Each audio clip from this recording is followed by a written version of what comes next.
운동신경이 없기로 유명합니다.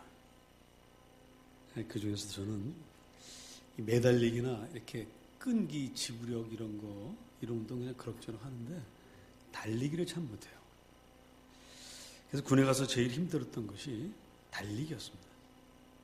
근데 군대에 갔다 오신 분들은 다 경험해 보셨겠습니다만은 군대에서는 훈련 받다가 이제 단체로 이렇게 벌을 줄 때가 있어요. 그때 제일 힘든 게 뭐냐면 선착순이라는 거예요. 100명의 훈련병을 딱 세워놓고는 전방 100m에 있는 소나무를 돌아서 선착순 50명 이렇게 합니다. 100명이 동시에 뛰어서 돌아와요. 그러면 1등부터 50등까지 딱 끊습니다. 그러면 50등까지 딱 끊고 너희들 저쪽에 쉬어. 그리고 51등부터 다시 나머지 50명 또 뛰어요. 한 번 더 뛰어. 선착순 10명, 그때부터 10명입니다. 가도 10명, 또 40명 또 뜁니다. 남들 한 번 갔다 올 거를 못 뛰는 사람들은 5번씩 갔다 와야 돼요. 그럼 맨 마지막까지 뛰어서 이제 더 이상 더 갔다 올 사람이 없을 때까지 남아있는 사람이 누구냐? 저는 아니었습니다. 제 뒤에 몇 명이 더 있었어요, 그래도. 아유, 정말 얼마나 힘이 드는지. 예. 제가 제일 싫어하는 말이 선착순이란 말이에요. 그런 저에게 만일 주님께서 야, 너 그렇게 운동을 못하니까 우사인 볼트가 누구죠?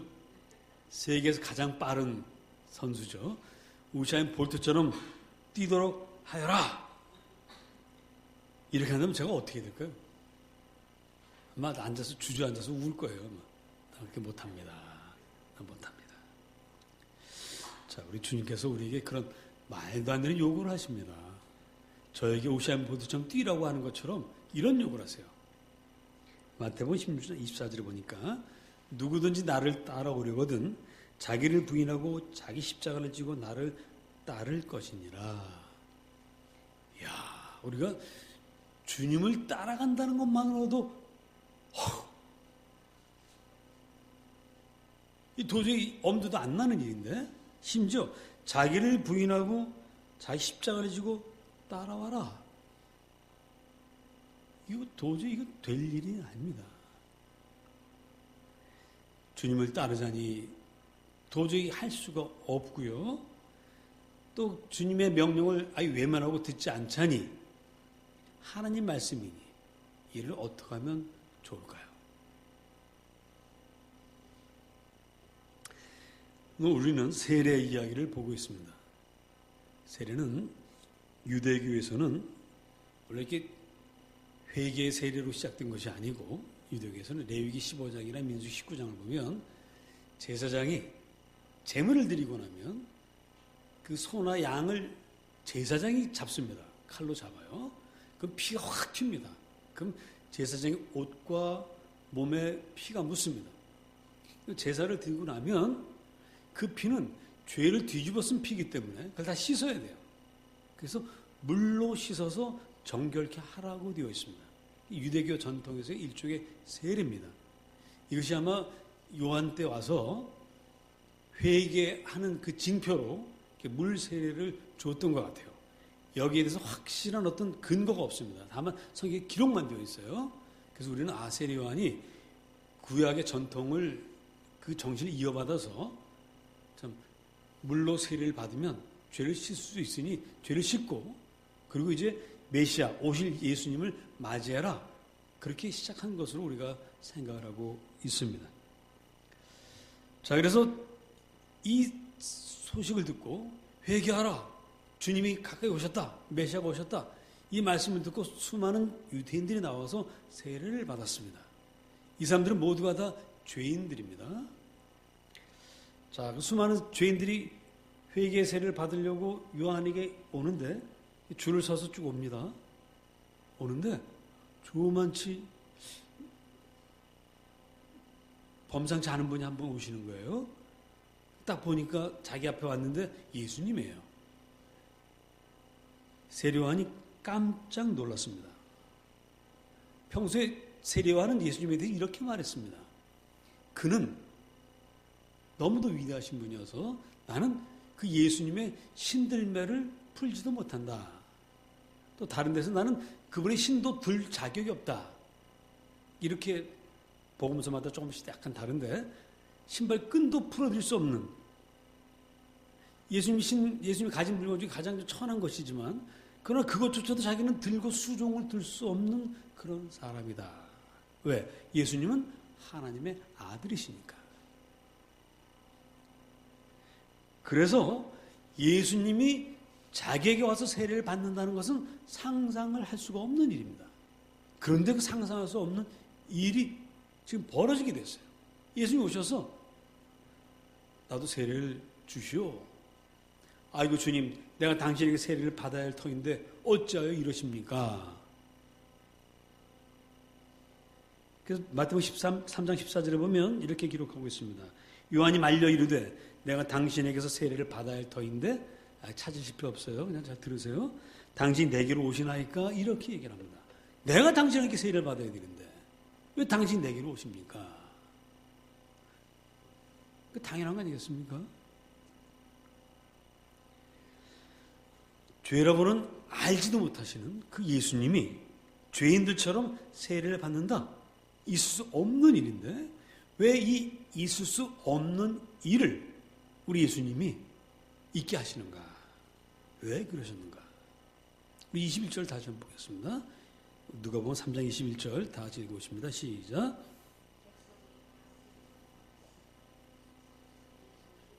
예, 다 같이 시작. 백성이 다 세례를 받을세 예수도 세례를 받으시고. 자, 이걸 보면 백성들이 다 세례를 받으니까 예수님도 따라서 세례를 받았다. 이런 이야기가 됩니다. 남 따라 하신 거예요. 그럼 주님이 왜 남 따라 하셨을까? 어릴 때 동네 아이들과 함께 따라서 놀던 그 습관 때문에 그렇게 하셨을까? 12살 때 다른 사람들이 하는 것처럼 예수님도 유월절을 예루살렘에 올라오셨던 것처럼 그 남을 따라 하신 것일까? 맞습니다. 예수님 남 따라 하신 거예요. 사실 우리 주님이 모든 사람을 따라 하셨기 때문에 우리의 처지와 형편과 우리의 마음을 아십니다. 우리처럼 모든 걸 다 하셨기 때문에 우리 체질을 하시고 우리 성질을 하세요. 그래서 우리가 얼마나 그 연약한 사람인지 여기 새해를 맞이하시면서 결심하셨던 거 지금까지 실행하십니까? 아니죠. 여러분 나이가 되면 새해 결심도 안 하죠? 젊은 사람들은 하지 우리 나이 든 사람들은 그것도 잘 안 합니다. 왜? 하나만 하니까. 주님 우리 그걸 아세요. 우리가 얼마나 연약한지 아십니다. 또 우리가 얼마나 의심이 많은지도 아세요. 설교를 해도 일단 의심하고 보는 게 우리 사람이에요. 제가 새벽 설교하면 제가 새벽에 그런 분이 한 분 계세요. 설교하다가 중간에 인용을 합니다. 성경 어디에서 이런 말씀이 있습니다 하면은 그분은 그 말 듣자마자 더 이상 제 설교 안 들어요. 이거 찾느라고. 진짜 우리 목사님 말씀대로 거기 있나? 물론 그분이 의심해서가 아닙니다. 눈으로 확인하고 싶어서 하는 거죠. 그러나 그 한 곳에 우리는 이렇게 뭔가를 확인하지 않으면 믿지 않는 그게 우리 인간의 습성이에요. 그리고 우리가 얼마나 쉽게 낙심하는지 조그만 일에 좌절해도 절망하는 게 우리 사람이에요. 죽고 싶다는 말을 입에 달고 사는 게 우리 인생인 것을 우리 주님이 너무나 잘 아십니다. 그래서 주님은 인간 따라쟁이가 되셨어요. 우리가 하는 모든 걸 따라 하시면서 우리의 그 느끼는 모든 것들을 다 느끼시고 우리가 얼마나 어렵고 힘들게 사는지를 다 알고 계십니다. 그리고 마지막에는 이제 죄인들이나 받는 세례를 본인이 직접 받으심으로써 세례 받는 자의 마음이 어떤 것인가까지도 알게 되십니다. 그래서 우리 주님은 우리를 잘 도와주실 수 있습니다.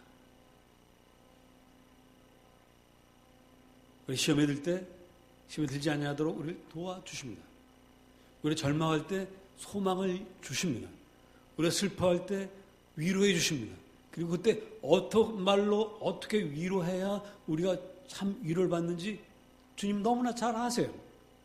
여러분, 사람들이 위로해 주지 못할 때는 기도하십시오. 기도하시다 보면 반드시 주님의 위로를 받습니다.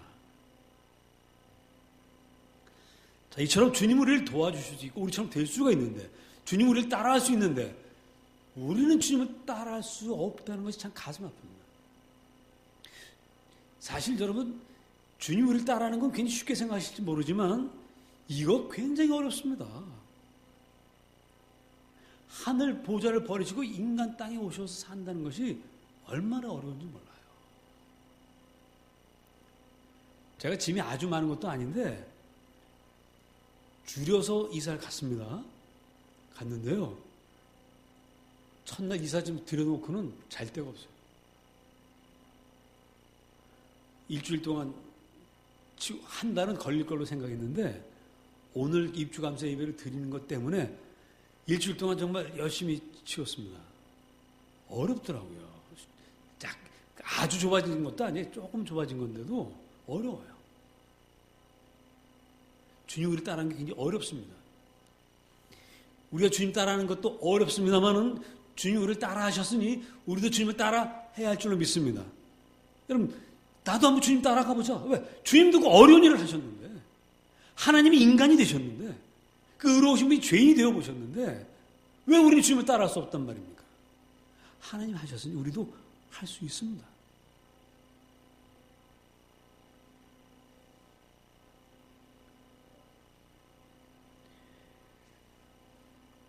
오늘 주님께서 우리를 위해서 세례를 받으신 것은 바로 우리가 주님을 따라할 수 있는 길을 가르쳐 주시기 위함인 것입니다. 주님이 세례를 받았을 때 놀라운 사건이 벌어졌어요. 우리 21절 후반부에 보면 기도하실 때 하늘이 열리며 또 22절부터 보니까 성령이 비둘기 같은 형체로 그의 위에 강림하시더니 하늘로부터 소리가 나기를 너는 내 사랑하는 아들이라 내가 너를 기뻐하노라 하시니라. 아니, 예수님이 세례를 받으니까 하늘이 열리고 하늘에서 성령께서 비둘기 같은 형체로 강림하셨어요. 그리고는 하나님 아버지가 친히 선언하십니다. 너는 내 사랑하는 아들이라. 내가 너를 기뻐하노라. 우리 주님은 받으신 건 물세례입니다. 인간이 주는 물세례입니다. 근데 인간이 주는 물세례를 받았는데 그것이 바로 성령께서 강림하시는 성령 세례로 바뀌어버렸어요. 예수님이 죄인처럼 낮아지실 때, 겸손해지셨을 때 오히려 높임받는 영광스러운 사건이 벌어진 것입니다. 그렇다면 우리도 세례 받을 때, 여러분이 세례 받는다는 건 뭘 말하는 겁니까?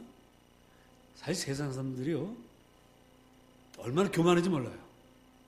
전도할 때 당신은 죄인이기 때문에 예수 믿고 구원받아야 됩니다. 이렇게 이야기하면 아래 위로 훑어옵니다. 내가 왜 죄인이야? 내가 무슨 죄가 있어? 난 거짓말도 안 하고 살인도 안 하고 훔치지도 않고 사기도 안 치는데 왜 내가 죄인이야? 여러분도 그렇게 사시죠? 여러분도 그렇게 나쁜 짓 하신 거 없습니다? 그럼에도 불구하고 주님께서 우리에게 내가 하나님을 믿지 않으니 죄인이라고 했을 때 그래요 주님 제가 죄인입니다 라고 인정을 하신 것입니다. 여러분이 세례를 받는다는 얘기는 하나님 제가 죄인입니다 라고 고백하는 것입니다.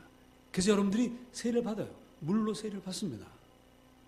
그런데 여러분이 물로 세례 받을 때 그걸로 끝나지 않아요.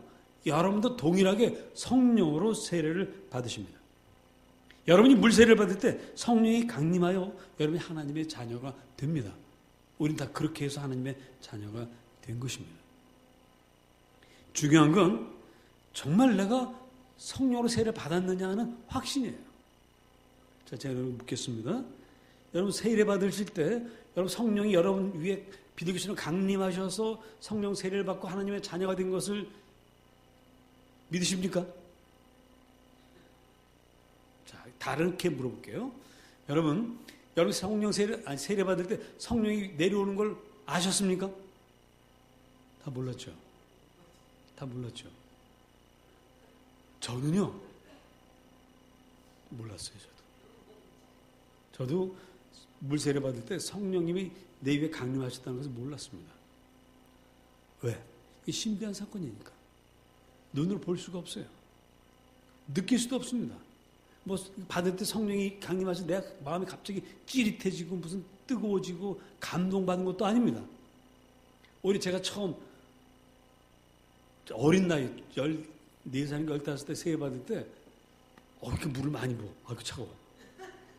그런 기억만 있어요. 그런데도 주님은 우리가 성령으로 세례 받았다고 말씀하십니다. 왜냐? 증거가 있어요. 여러분이 세례 받을 때 성령님이 여러분 위에 강림하실 때 증거가 있습니다. 제가 제시하겠습니다. 자, 묻겠습니다. 여러분 예수님 뭐라 부르십니까? 예수 그리스도, 나의 주님. 따라하십니다. 주는 그리스도시요 살아계신 하나님의 아들이십니다. 그럼 다 그렇게 고백하시죠? 예수님은 나의 주님이라고 다 고백하시죠? 자, 고린도전서 12장 3절 말씀하고 있습니다. 성령으로 아니하고는 누구든지 예수를 주시라 할 수 없느니라. 여러분이 지금 예수님을 주님이라고 부르고 있다는 것은 성령께서 세례받을 때 강림하셨다는 증거래요. 그래서 우리가 성령 받았다고 제가 말씀드립니다. 그 뒤에 여러분도 성령 받았다라고 분명하게 말씀하시기를 축복합니다. 근데 우리가 이렇게 확신 있게 대답하는 것을 나는 성령 받았습니다.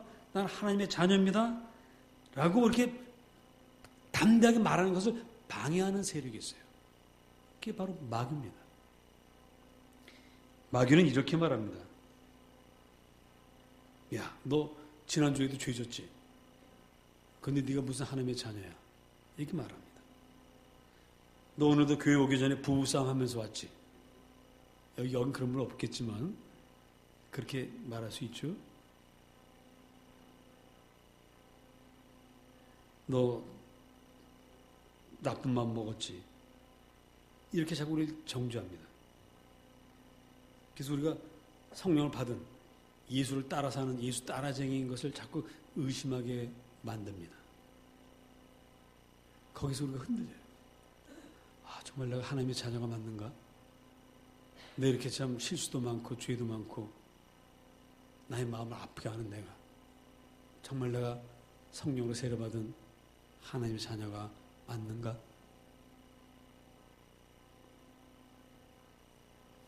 마귀의 속삭임이 틀린 것은 아닙니다. 그러나 속지 마십시오. 그럼에도 불구하고 우리는 하나님의 자녀입니다. 우리가 왜 이런 의심을 흔들리게 되냐면 세례 받자마자 우리가 갑자기 성인이 될 것으로 잘못 알아서 그래요. 여러분이 예수 믿고 세례 받고 주는 그리스도시요 살아계신 하나님의 아들이라고 고백했다고 해서 갑자기 위대한 성인이 되는 게 아닙니다. 베드로가 예수 주는 그리스도시요 살아계신 하나님의 아들이라고 고백했습니다마는 그 고백 후에 얼마 되지 않아서 예수님을 3번이나 부인했습니다.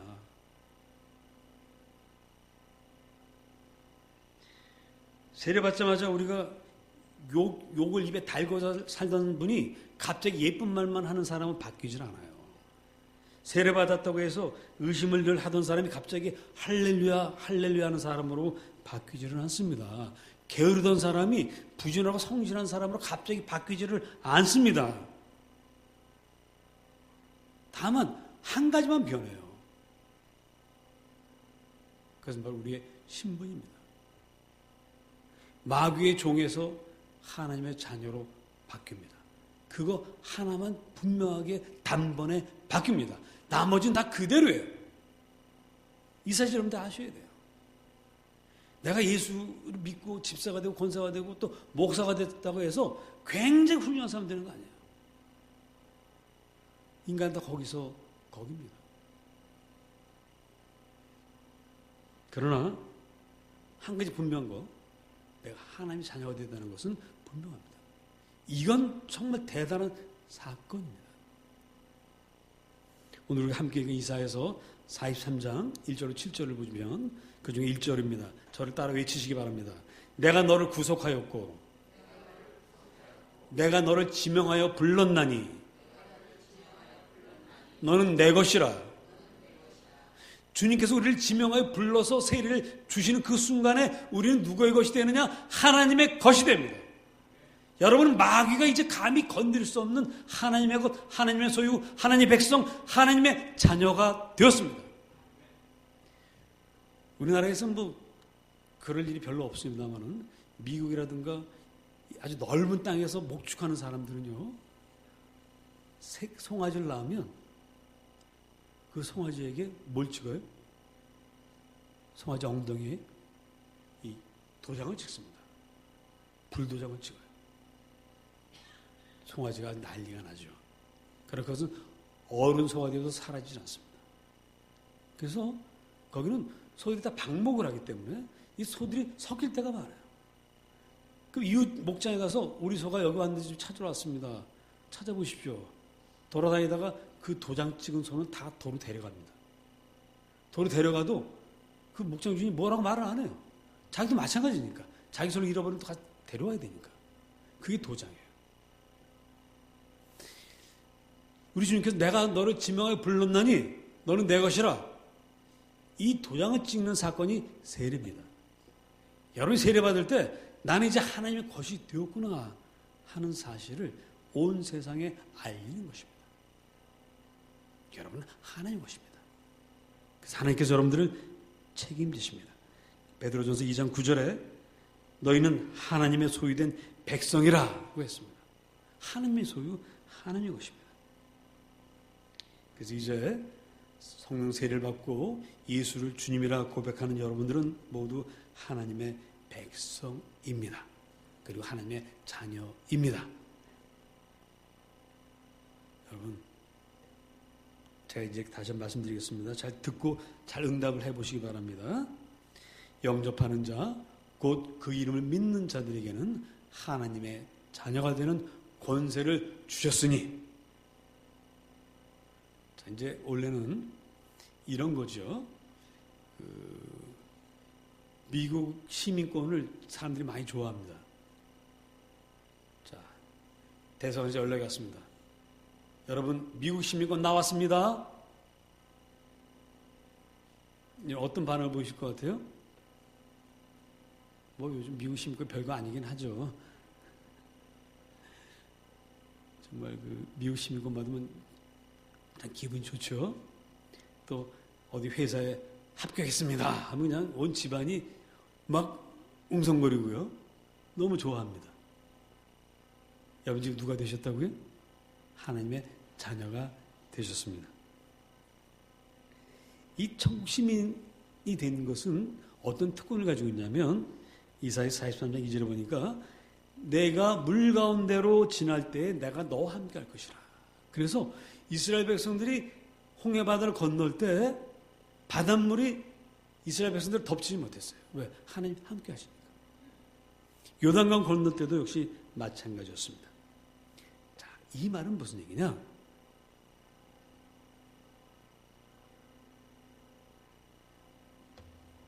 여러분이 어떤 환난이나 고생을 해도 결코 쓰러지지 않고 실패하지 않고 망하지 않는다는 말씀입니다.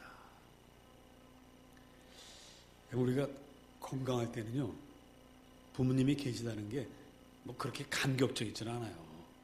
근데 감기라도 걸려서 누워있으면 엄마가 와가지고 그 손으로 이마를 짚어주면 참 엄마가 참 좋다는 생각을 합니다.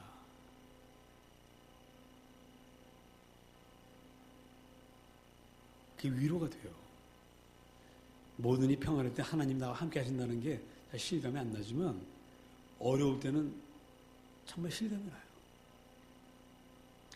우리 그런 말 있죠? 젊어서 고생은 사서한다고 그러죠?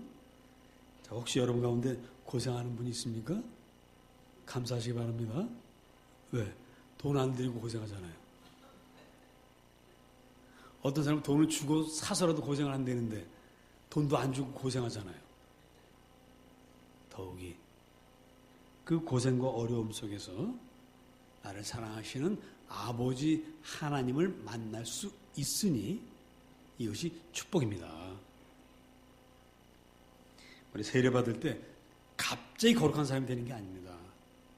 그러나 단번에 하나님의 자녀가 됩니다. 이게 중요해요. 다시 복습합니다. 세례 받으면 여러분이 어떻게 바뀐다고요?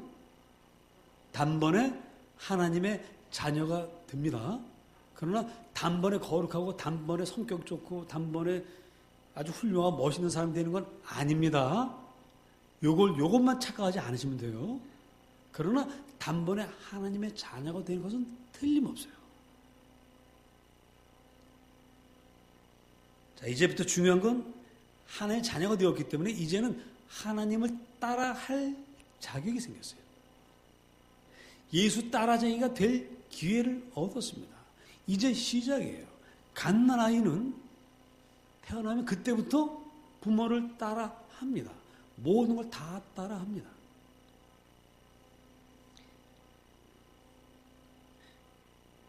부모는 자식이 한 가지만 닮아도 기뻐요.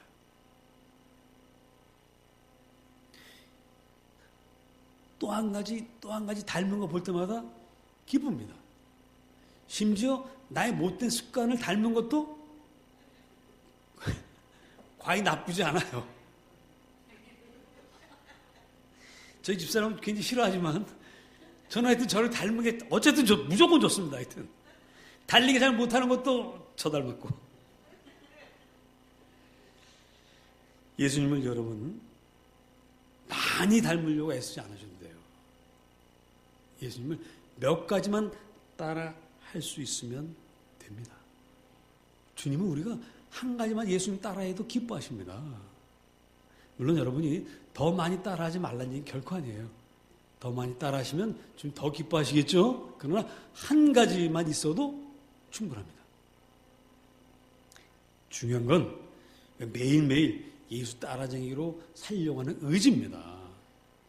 매일매일 내가 주님 따라하려고 노력하는 그걸 기쁘게 보시는 거지 완벽하게 따라했느냐 안 했느냐는 중요하지가 않아요. 제가 나중에 훈련소 다 마치고 교관이 됐어요. 군대에서 교관으로 갔습니다. 교관이 돼 보니까 그때 그 교관들 마음을 알겠더라고요. 왜 나를 그토록 열심히 뛰게 했는가. 못 뛰는 놈들을 나중에 이제 어느 정도 뛰게 되더라니까요. 잘 뛰는 놈들만큼 못하지만 그래도 비슷하게 9보 10km 하면 끝까지 따라갔다 옵니다. 그거더라고요. 예수님 한 가지 두 가지만 따라해도 주님 막 박수 쳐주십니다. 신이 나가지고 또 하고 하거든요. 나중에 보면 다 그놈 비슷비슷해집니다. 왜? 선착순 50명 한 애들은 갔다 와서 쉬고 앉아있거든요. 걔들 쉬는 동안 우리 또 죽으라고 또 뛰거든요. 그러니까 나중에 비슷해지는 거예요. 자녀는 부모를 닮게 되어 있습니다. 우리 하나님의 자녀로 태어나면 하나님을 닮아가게 되어 있어요. 걱정하지 마세요. 지금 주님을 덜 닮았다고 해서 마귀가 정죄한다고 해서 낙심하지 마시고 야 지금은 아직 그렇지 못하지만 조금만 기다려봐라. 5년엔 또 다르고 10년엔 또 달라. 할렐루야. 제가 여러분들 10년째 20년째 보시는 분들 보면 진짜 많이 달라지셨어요. 본인은 잘 느끼시지 못하겠습니다만은 제가 볼 때는 야 정말 저 집사님 권사님 정말 많이 변했구나.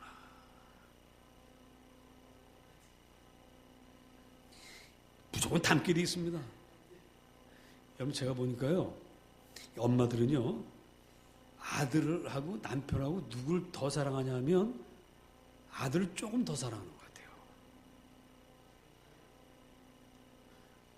그래서 밤늦게 아들이 들어와서 엄마 밥 있어 하면은 누워있다가도 벌떡 일어나서 막 차려줍니다. 당연해요. 네. 남편이 들어와가지고 여보 밥 있어? 이렇게도 안 해. 여보 밥 좀 있어? 그러면 뭐하다 이제까지 밥도 안 먹고 돌아다녀? 얄 안 맞아요. 남자들은 밖에 나갔다 늦게 들어와 배고프면 몰래 챙겨 먹는 게 낫지 밥이냐고 물어볼 일이 아닙니다. 그런데 그렇게 사랑하는 아들이요 가끔 미운 짓 할 때가 있어요. 그럼 뭐라고 그래요? 엄마 닮아서 그래? 아휴 어쩐지 하는 짓이 애비하고 똑같냐. 이게 엄마들이야. 내가 그 말에는 무서운 진리가 담겨 있죠. 아들은 누가 말해도 애비를 닮아요. 닮게 돼 있습니다. 아버지 싫다고 욕하는 놈도 아버지 닮습니다. 그게 바로 부자간이라는 거예요. 따라하십니다. 나는 하나님의 자녀입니다. 닮겠어요? 안 닮겠어요? 닮을 수밖에 없습니다. 여러분이 예수 따라쟁이가 될 수밖에 없어요. 그러기 위해서 어떻게 되냐? 예수님을 바라보십시오. 자식이 애비 닮는 것은 날마다 바라보니까 그래요. 여러분 날마다 주님을 바라보면 예수 따라쟁이가 됩니다. 어떻게 하는 게 예수님을 바라보는 것입니까? 성경 읽고 예배하고 기도하고 그렇게 하는 것이 예수님을 바라보는 거예요. 지금은 우리가 갓난아기들처럼 기저귀만 버리고 있을지도 모릅니다. 그러나 날마다 신령한 젖인 하나님의 말씀을 사모하며 예배하고 말씀을 들으면 여러분이 점점 자라서 마침내 아주 훌륭한 예수 따라쟁이가 되십니다. 그렇게 되면 이런 복을 받습니다. 신명기 7장 12절 이하에 너희가 이 모든 법도를 듣고 지켜 행하면, 다시 말해서 너에게 예수 따라쟁이가 되면 하나님께 너를 사랑하사 복을 주시고 너를 번성케 하시며 내 자식에게 은혜를 베푸시며 내 토지 소산과 곡식과 포도주와 기름을 번성케 하시고 내 소와 양을 번식하게 하시리라 그랬어요. 여러분 예수 따라쟁이가 이미 되셨습니다. 열심히 따라하셔서 하나님 주신 복을 누리시고요. 이 누리는 복을 나의 사랑하는 친구들, 이웃들, 모든 사람들과 나누는 참된 복의 삶을 살아가시기를 축복합니다. 기도하겠습니다. 오늘 말씀 생각하시면서